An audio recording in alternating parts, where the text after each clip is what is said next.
আজ নির্বাচন কমিশনের ফুল বেঞ্চের বৈঠক শুরু সকাল 10টা থেকে। নির্বাচন নিয়ে রাজনৈতিক দলগুলির মতামত জানবে কমিশন। দ্বিতীয় দফায় রাজ্যের আইজি ডিআইজিদের নিয়ে বৈঠক রয়েছে। পুলিশ কমিশনার, জেলা শাসক এবং পুলিশ সুপারদের সঙ্গে বৈঠক এবং যা যথেষ্ট তাৎপর্যপূর্ণ। রাজ্যে এসআইআর আবহে নির্বাচন কমিশনের ফুল বেঞ্চ এবং দফায় দফায় বৈঠক হবে। আজকে একাধিক গুরুত্বপূর্ণ বিষয়ে বৈঠক রয়েছে। সরাসরি রয়েছেন আমাদের প্রতিনিধি সত্যসুন্দর ভট্টাচার্য। সত্যসুন্দর, আজ একাধিক গুরুত্বপূর্ণ বিষয় নিয়ে তো বৈঠক হবে, তবে এই মুহূর্তে কি জানা যাচ্ছে?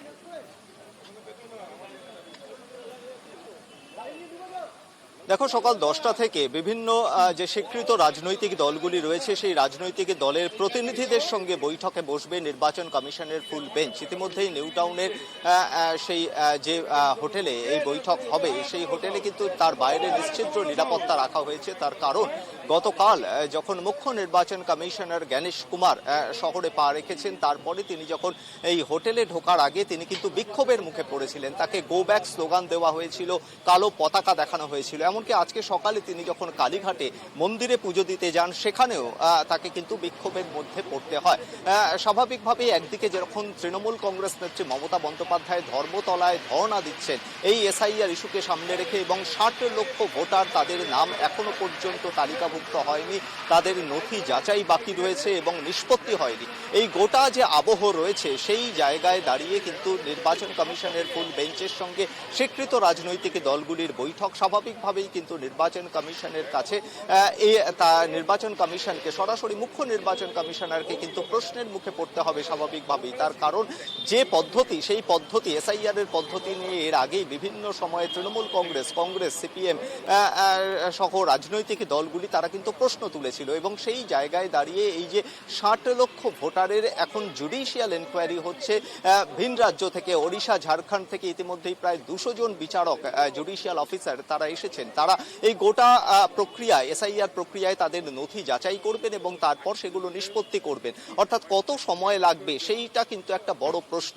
ফলে স্বীকৃত রাজনৈতিক দলগুলি তাদের মতামত জানাবে এবং স্বাভাবিকভাবেই তাদের এই দাবি আজকের বৈঠকে উঠে আসবে।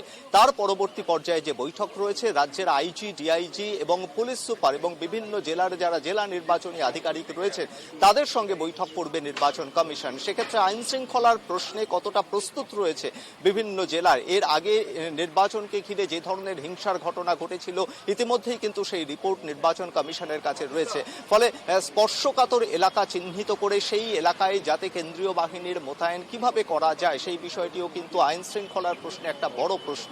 স্বাভাবিকভাবেই রাজ্যের পুলিশ সুপার, যারা জেলা শাসক রয়েছেন, তাদের সঙ্গে এই বিষয়ে আলোচনা হবে এবং তার পরের দফায় অর্থাৎ দ্বিতীয়ার্ধে বিভিন্ন এনফোর্সমেন্ট এজেন্সির যারা নোডাল অফিসার রয়েছেন, একেবারে শীর্ষ আধিকারিক, তাদের সঙ্গেও কিন্তু বৈঠক করবে নির্বাচন কমিশনের ফুল বেঞ্চ। স্বাভাবিকভাবেই আজকে দিনভর কর্মসূচি, বিভিন্ন দফায় দফায় বৈঠক রয়েছে এবং তারপর আগামীকালও বৈঠক রয়েছে। আগামীকাল সাংবাদিক বৈঠক করবে নির্বাচন কমিশন এবং তারপর তারা দিল্লিতে গিয়ে এই গোটা যে দুদিন ধরে তাদের যে বিভিন্ন বৈঠক হয়েছে, যে বিভিন্ন মতামত তারা জানবে, তার বিষয়ে কিন্তু তারা নিজেরা সিদ্ধান্ত নেবে এবং সেই অনুযায়ী ভোটের দিনক্ষণ ঘোষণা করা হবে, এমনটাই নির্বাচন কমিশন সূত্রে জানা যাচ্ছে।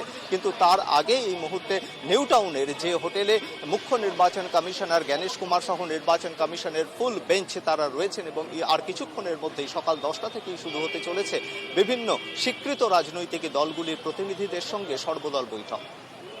একেবারে এই বৈঠকে দেখে আমাদের নজর থাকবে। আপাতত ধন্যবাদ জানাবো তোমাকে সত্যসুন্দর।